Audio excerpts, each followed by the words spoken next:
Hey guys, welcome back. This is exercise 2 for Carpentry Practices 3, BCTI 204. This exercise we're going to be installing horizontal trim, so a little bit of baseboard, a little bit of crown molding. So without further ado, let's get chopping.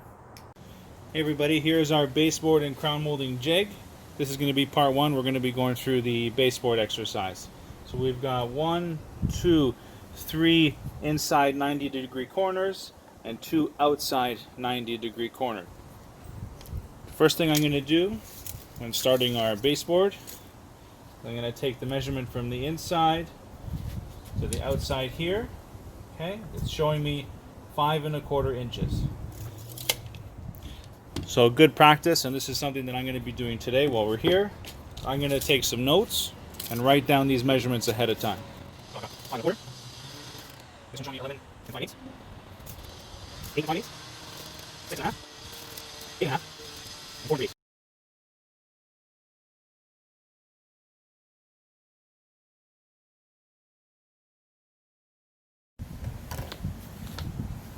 Here I'm going to show you guys one way to cope baseboard. Now there's many ways to do it. This is the way that I'm going to be showing you how to do it today. I've got my coping saw here with me, and I've got the blade, if you guys can see it. I have it set up to cut on the downstroke. That means that when I pull up, we're not going to be ripping any of our finished material. So I'm going to get started here.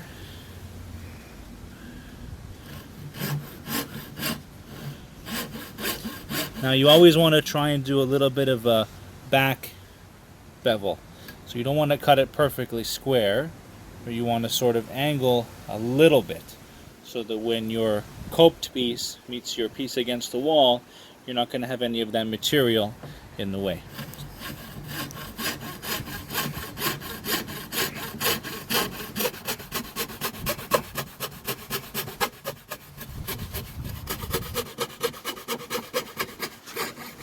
Now you want to follow every little groove.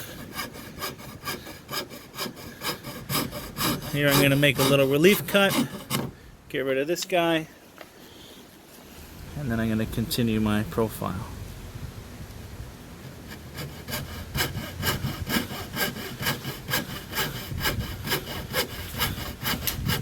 Trying to maintain a little bit of a back bevel. It's always a good idea. Your piece fits nice. There's another little relief cut. Okay, now I'm going to continue. See, I think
okay, there you have it. So since we're going to be doing our first coped corner, now you don't have to do the coped corner exactly where I do it, but you're going to be coping at least one corner, and wherever you decide to do it on one of these inside corners, I'll leave it up to you. I'm going to show you in this particular corner right here. So the difference between coping a corner and a miter, as we mentioned, is a miter is where you join two pieces together, mitering or bisecting that angle. So for this example here, we've got 90 degrees. We're going to bisect that in half. That's why we get 245s. You're going to notice that sometimes in houses that your corners are not perfectly square. So if we were to miter this for the purposes of this exercise, you can see how that top opens. So there's ways to, like, you know, kind of close it a little bit, maybe put some shims into the back and hold it there, but then you're going to be going through a whole lot of caulking in the top, and it's not going to look very professional. So knowing that inside corners tend to almost never be square, for this exercise I'm going to ask that everybody tries coping. So now the piece that I coped earlier, okay, so it looks a little bit rough, but you can see how I followed along the profile of the baseboard as best I could. Now I'm going to just give it some touch-ups here. Try and clean up the inside a little bit, especially in this little crevice here where it needs to meet nicely with the other piece. Okay, so once I'm happy with that, and I think we're there,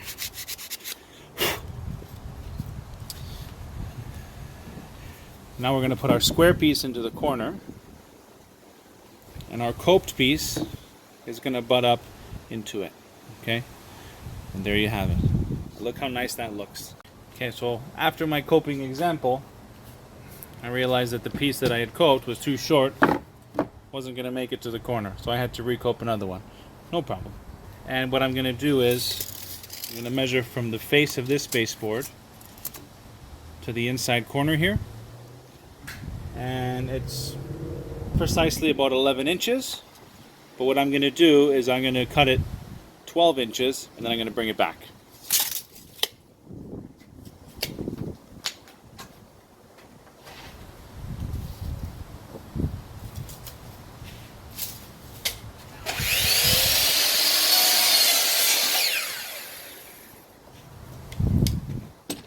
The reason why I cut it 12 inches is because I know that the thickness of my material is 3/4 of an inch. So if I cut it 12, which is an inch bigger, I'm not going to have to recut this, or I'm not going to have to worry about it being too short. But the way I'm doing it today is I'll fit my piece in here like this, seeing that it overhangs, and I will mark the back with my pencil, making sure that you have a nice sharp pencil. I'll mark the back. Okay, there's my mark there. So let's go over to the saw. Okay, so here we are at the saw. Here's the mark that I made, and I want this to turn into an outside corner.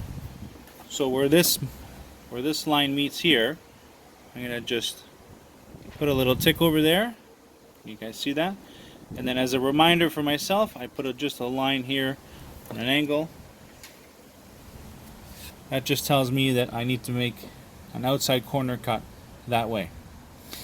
So what I'll do is I'll put the baseboard on the fence of the saw, and I'm going to do it upside down. Now I'll put that mark back here for you guys so you can see it too. I want to cut this way because this represents the back wall, remember? So I want an outside miter so that when I'm done we can start turning the other way.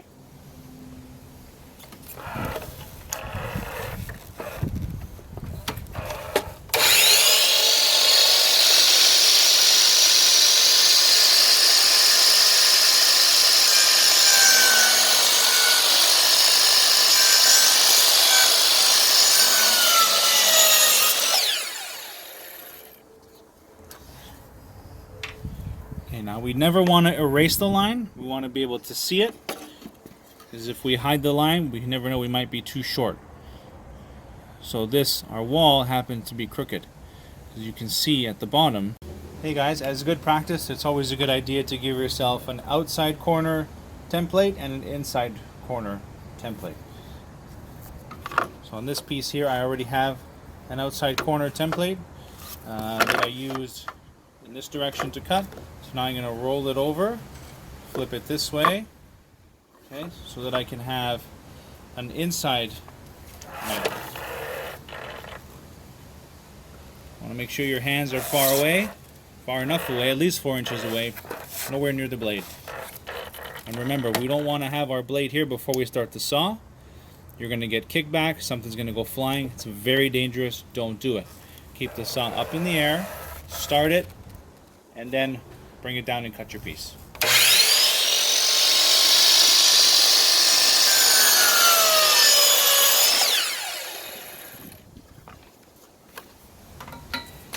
So here we have a left side outside corner and a left side inside corner. So I'm going to do the same thing, but on the right side.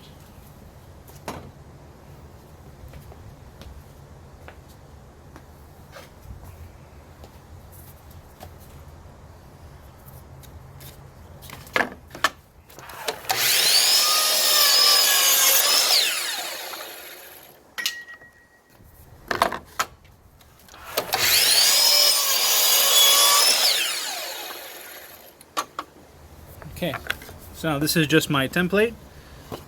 All this means is that I have two pieces that I can miter together and hold it on an inside, and two that I can join together on an outside.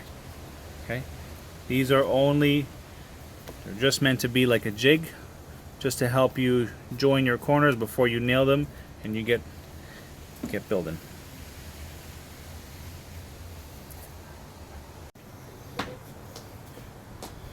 Okay, I've got my piece in place, ready to start making the turn. So these are the two jigs that I made. I got the left side and I've got the right side.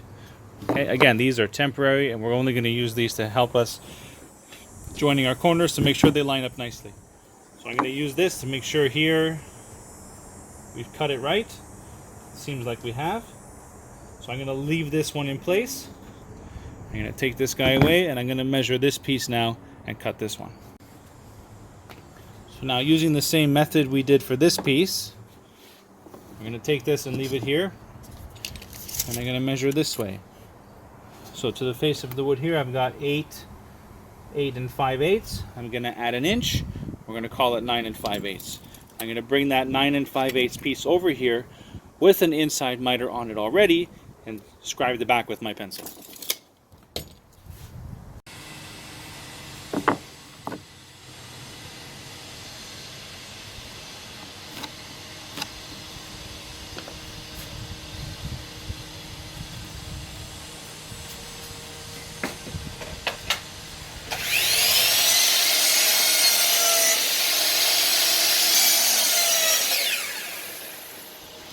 Okay, I've just made my miter after my describing the back.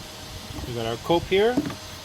We'll slide that in, and there's our mitered corner. Not too bad. So at this point, I feel comfortable in nailing it because I've used each piece in sequence to help me get to this point.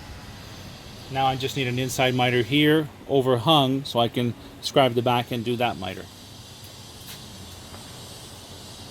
Okay, we're back. I do not have my compressor with me today to show you guys a little bit more safety with the compressor, but we went through that last semester with power tools. Hopefully that stuff is still fresh in your mind. If you read the handout, there's a couple of topics there as well. But for this exercise today, we're going to be going cordless. Okay. I'm using 1 3/4 18 gauge brad nails. Now I am going to note that this jig is constructed out of 2 layers of 3/4 ply. So we have 1.5 inches of plywood plus 3/4 of MDF going in front. If I show you guys here, this nail will likely not penetrate the back of the board going through the baseboard, but regardless, I don't want anybody's hands going behind there where the nail could potentially go through. Alright, so I'm going to start by nailing my coping piece. And the way I typically like to do it is, if you have long runs, you want to locate your studs because you want to anchor your baseboard into your studs. I like to put one down at the bottom that gets hidden by the shoe mold, and then one in particular underneath this molding, and for 2 reasons. One, because it's easier to hide with your putty or your DAP, and it's not really visible when you're standing and looking down on it. So.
Okay, here is the video that is not mandatory for everybody to attempt, but if there is some extra time and you want to take your skill to the next level, you're welcome to give this a try. It is not mandatory, but you're welcome to give it a shot.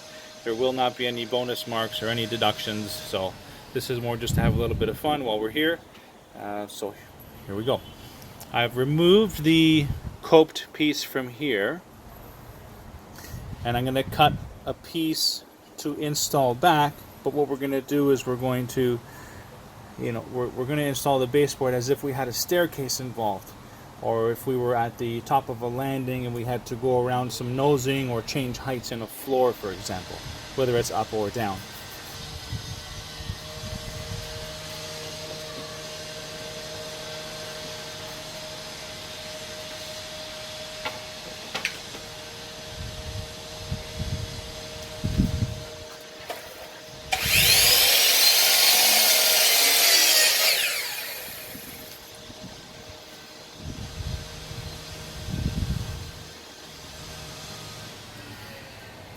That's one way you can turn the profile down. Okay, so if you want to get courageous and give that a shot, by all means go ahead. Looks pretty cool, it's a lot of fun, and I'm going to show you guys one more way.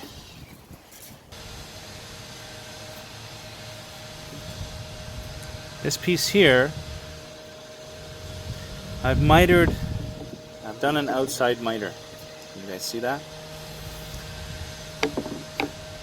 So you probably think, well, how does that look finished? And right now it's not. But what we're going to do is, what I'm trying to do is get this profile and turn it 90 degrees back into the wood, so that you don't see the square edge like you would here, but instead you see a nice finished wrapped baseboard, and that's just called a mitered return. So what I'm trying to achieve here is having this turn into the wall. Essentially what you're trying to do is you want to cut this right off, but you want to keep all of this. You want to keep this. I'll show you what that looks like after I cut it.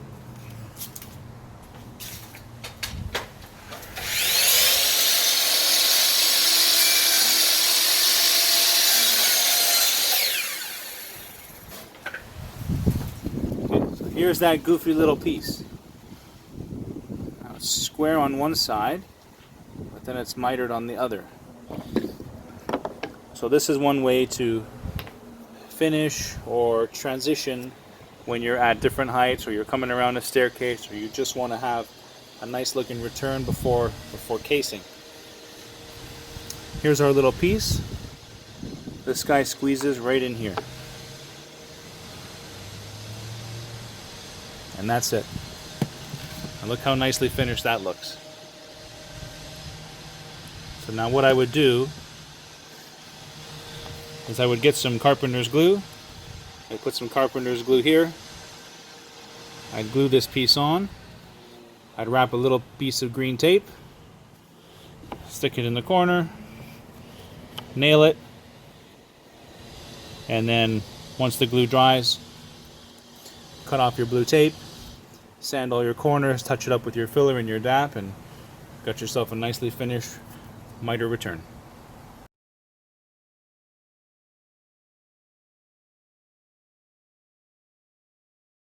Hey guys, okay, we're going to be starting part 2, and this is the crown molding exercise. Dun dun dun. It's only crown molding. Some people get intimidated by this stuff, but it's just a piece of wood like no other, just with a few other tips and tricks. Now, I am not a crown molding expert by any means, but I managed to get it done and I make it look pretty good. There is one important thing that you must know when you're cutting your crown molding, of course. You have to know what the spring angle is going to be. And the spring angle means is that when this sits against the wall, and the wall comes up, meets your ceiling, and then your ceiling comes across, you need to know the spring angle, and the spring angle is the distance or the degrees between here and here over across to your ceiling. And the one way to find that is you get your framing square. I've got my little guy here with me, but it works just the same way. And you want to sit it on your framing square so that this part here sits nice and flush, and the same with the top. Okay, now I have a reading of 1, 2, and 5/8 to the inside corner. So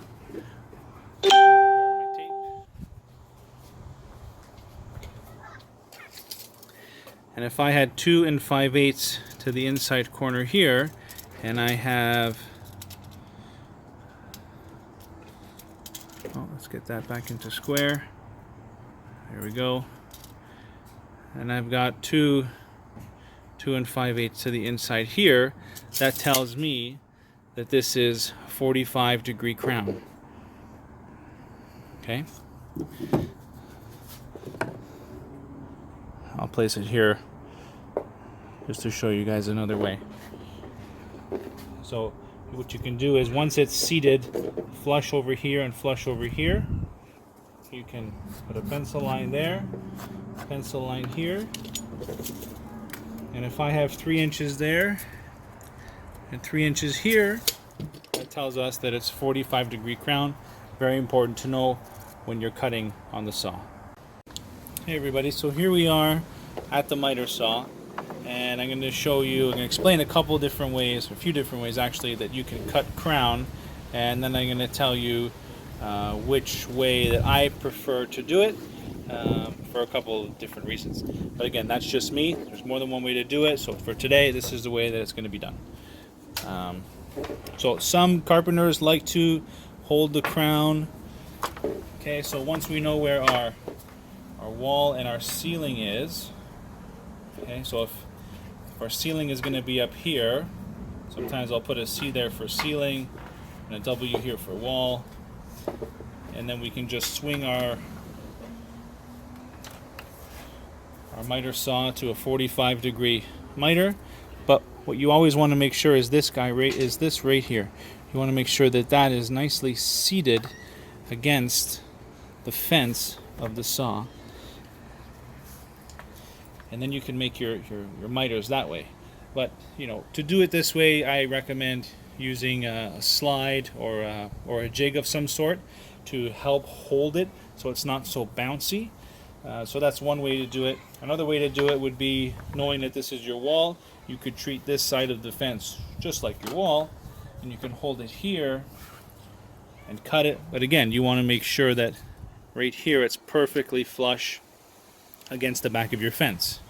And again, this is another, like, experienced carpenters will fly through crown and install it this way, because you can lift it, and then when it stops, you kind of know you're there and that you're sitting square against the fence. And then lastly, the third way to do it is to actually lie down the crown, but now you're compounding your miters and you're using the bevel. Okay, so this is the way that I'm going to do it today. Like, this is my personal preference. There's many different ways to cut crowns. This is the way we're going to do it today. So there are different formulas depending on whether it's 90-degree crown or 3852. So knowing that it's a 90-degree crown, there's calculations online that you can look at, or like little cheat sheets that sort of tell you what the miter and what the bevel needs to be. So for the purpose of this one here, knowing where the ceiling and the wall are, we're going to have a miter of 35.26, and we're going to have a bevel of 30 degrees. And that's for 45-degree crown. So that means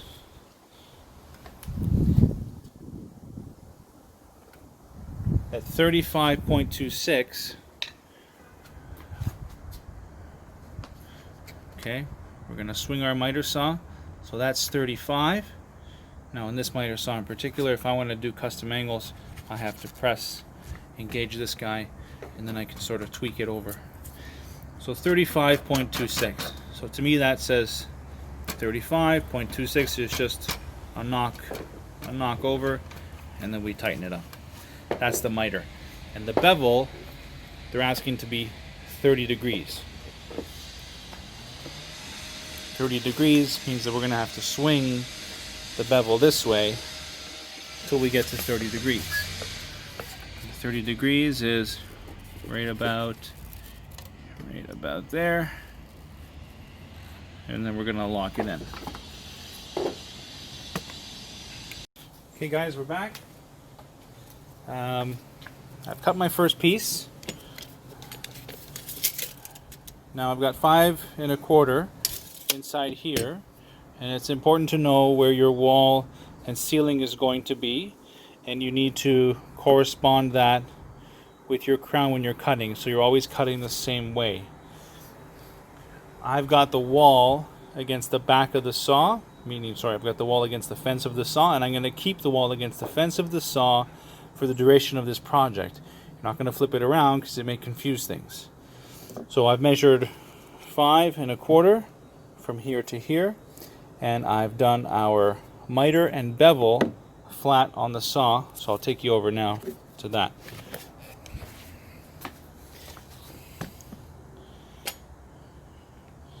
Okay, here's our piece.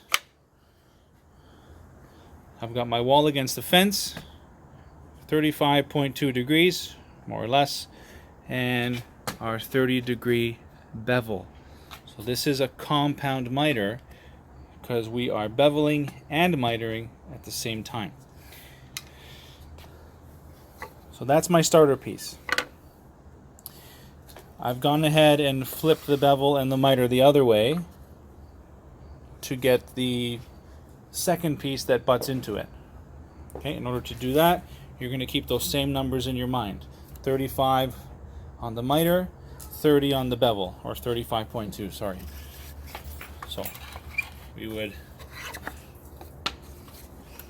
bring this over to 35.2, bump the camera a little bit,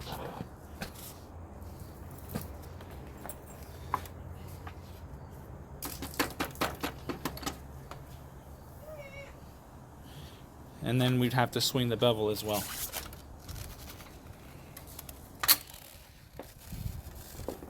Degrees.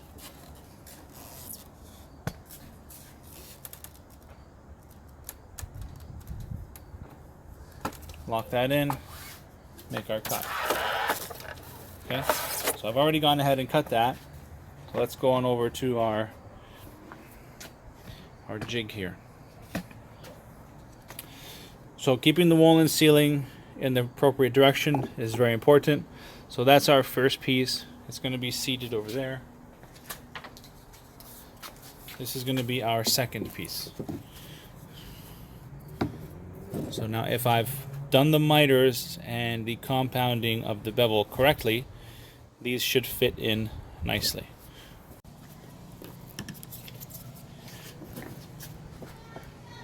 When we realize that our crown is 90-degree crown, or 45-degree crown I should say, and we have 3 inch projection coming down off the wall and a 3-inch projection coming off of the wall towards the ceiling, it's important to give ourselves a guideline.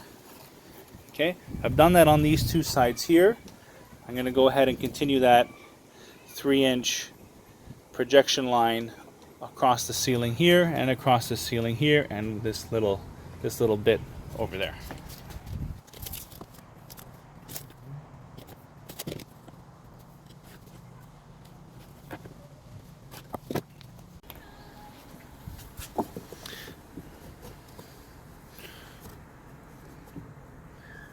Okay, and there it is.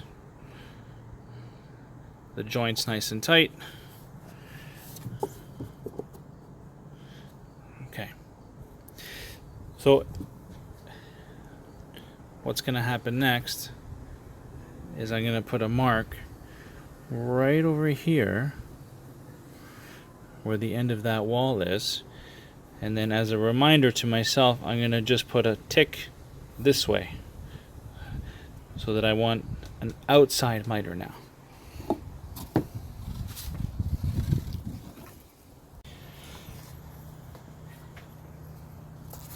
Okay, so what we need, like the good thing about crown is, same with base, the same direction of the compound miter that was for the inside corner, we're going to use the same setup for the outside corner. Essentially, we're just sliding it down, cutting it to length. Now, if you guys see my mark up there, that's the mark that I'm going to try to find, and I'm going to leave the saw setup right where it is. Okay, I'm about to make the cut. Now, a good thing to remember, similar to when we cut the baseboard, is that we don't want to erase the line. And it's important to have a sharp pencil so you're not making some big thick line and then it's very hard to be accurate. So we want to keep this point right here where this profile meets my pencil line. We're going to try and do that right now.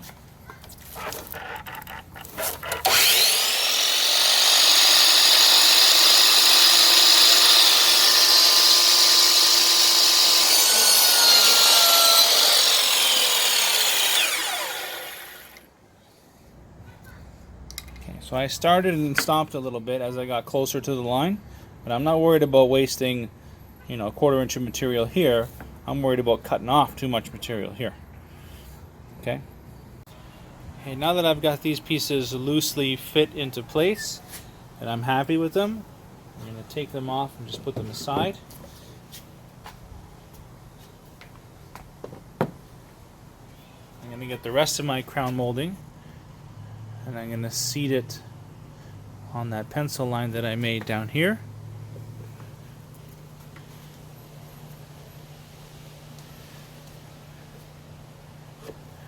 Keeping in mind that our wall and our ceiling, it's always good to keep a mark on there so we know where it's going at all times. And I'm going to put just a little reminder for myself that I want to cut from here onto this angle, just to get the positioning of the saw set up in the right place.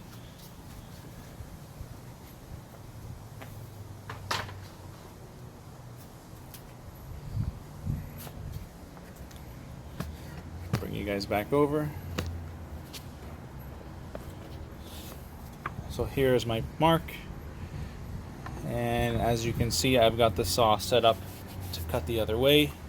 So I'm going to move it over to 35.2 degrees, and I'm going to also be switching the bevel over.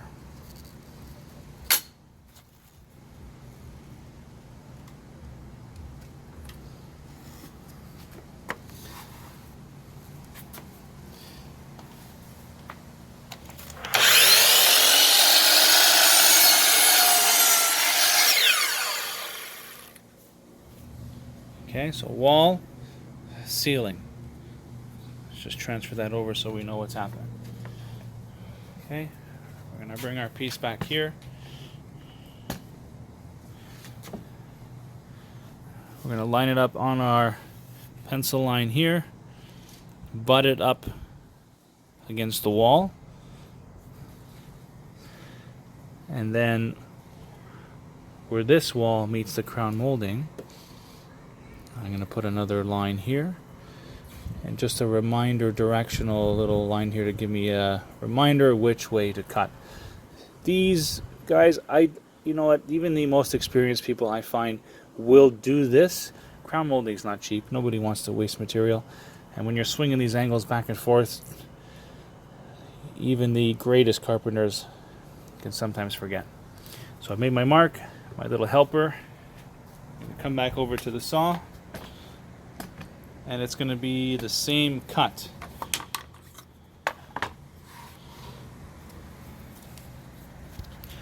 And again, I'm going to try and save that line just like I did before.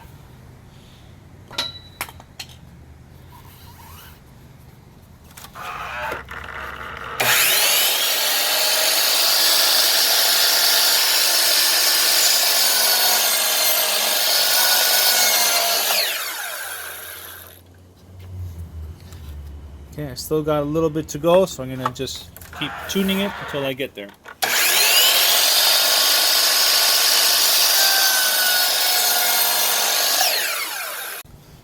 Now that I've got that piece cut, let's put them all together and see how they look.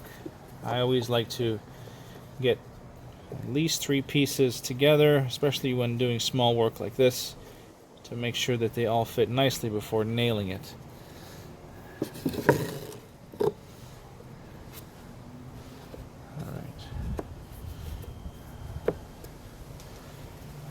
That looks pretty good. I'm going to say that I'm happy with that.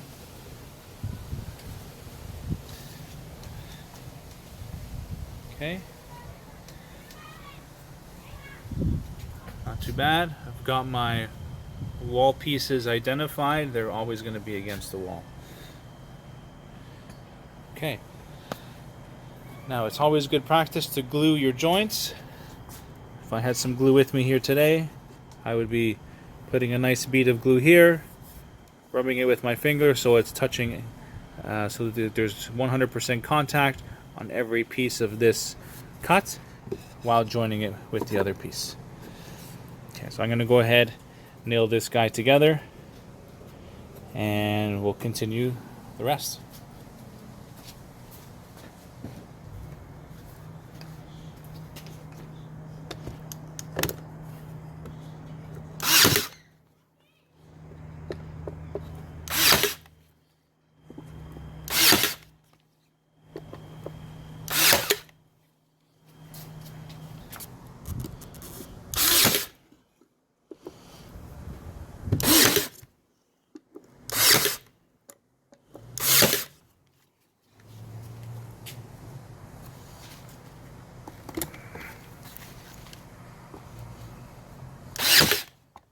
Okay, similar technique to the baseboard. I've got my miter ready. I'm going to insert it just like we've been doing, and I'm going to mark, if you guys can see it, I'm going to mark the edge of the wall and give myself that little reminder that I need to go in that direction with my miter.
Okay, so now we're going to do the extra challenge that doesn't really give anybody any extra marks, but if you want to give this a try, you're welcome to at the end once everything else is completed. That's the key word, guys. Everything must be completed before we move on to this. So I've taken everything apart, and I'm just going to reuse some of the pieces that I have so that I don't incur any additional waste. So I'm leaving this piece here, but now let's just say this end of the wall, there is a different change in height. Maybe there's a bulkhead there, something's in the way, and you want to just turn the profile back into the wall.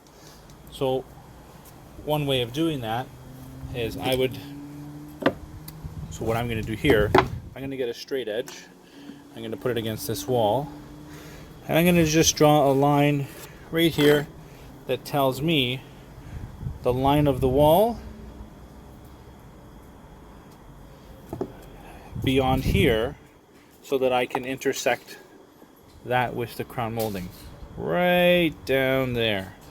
Here, I'm going to just tilt down a little bit. Okay, so this is the extended line of this back wall here.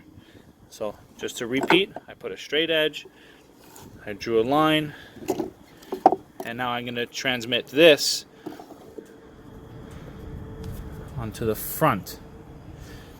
So I'm going to put a little line here, and I'm going to put another one of those reminder ticks that I want to create a miter that goes this way. Okay, so I'm going to do that now on the saw. Okay, I've done that. Here we are. And now I've got the end of the crown molding finishing right at the line of the wall. So again, not to use any new pieces and use what I've already got. Essentially what we're trying to do is we're going to join this piece with this piece and turn it back into the wall. And the easiest way to determine that is when you have your outside 45 cut, you're basically going to you're going to put your saw and you're going to reset your saw to cut 90 degrees, and you're going to put this up against the fence of the saw, and you're going to cut square, just like this. So I'm going to bring you guys over. Let's take a look at that.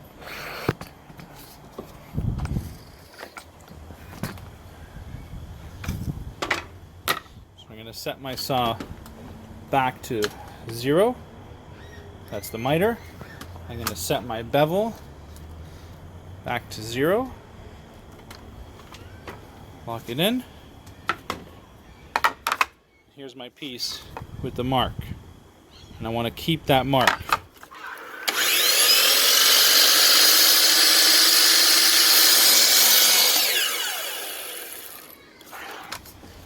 Bingo.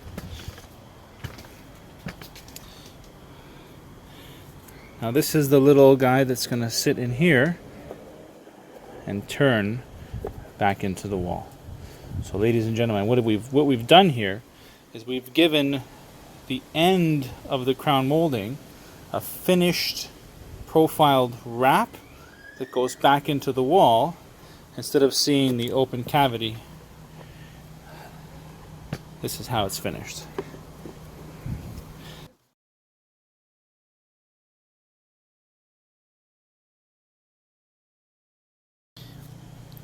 When you guys are taking your baseboard and crown molding apart, it's important to know how, in my opinion, to properly remove brad nails. I'm sure everybody has a set of pliers or a hammer, so you could hammer them down, and then they just kind of, stick out in the wood, and they don't really look very good. And you never really get rid of them. They're always bumpy. It's going to hurt someone's finger. It never really gets buried into the wood properly. The way I like to do it, and the way I'm going to show you today, is if you get a pair of pliers, whether it's needle nose or linesman's or something, or if you have a nice strong pair of gloves on, you could actually use your hands sometimes. And I will rock it back and forth. And what that does is it actually breaks it, but it breaks it below the surface of the wood. So not only is it safe, it's ready for the next guy or girl. So let's keep that in mind. Let's not just bang these things down and leave them sticking up where someone else is going to get hurt and prick their finger. Okay, wiggle back and forth, out. Wiggle back and forth. Okay, that's the way I do it.